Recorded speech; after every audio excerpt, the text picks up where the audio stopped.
Unconscious bias is a part of life. Sometimes it's helpful, like when that all-important fast brain instinct kicks in and saves you from a bear.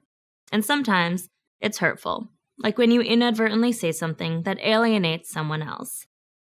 When it comes to the workplace, where you're a little less likely to confront a grizzly, it's important to minimize the impact your unconscious bias has, for your sake and for the sake of those around you. One key to minimizing the impact unconscious biases have on your work is to recognize a few typical risk factors.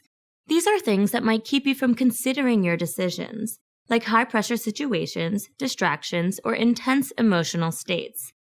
And keep in mind, risk factors can come in both positive and negative forms.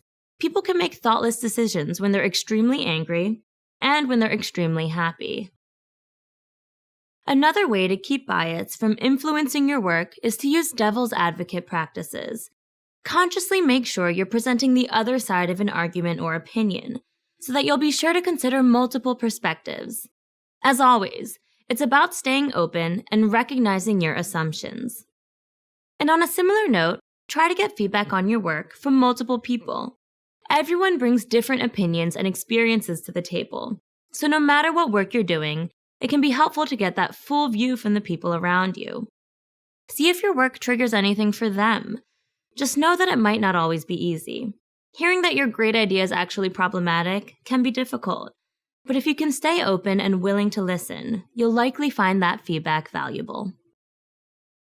Ultimately, when you carve out space to consider other perspectives and solicit opinions from others, you'll also be working on two more strategies.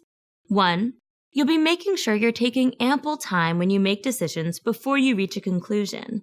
And 2, you'll be practicing being open, welcoming the idea that you have unconscious biases, and proactively working on minimizing their negative impact.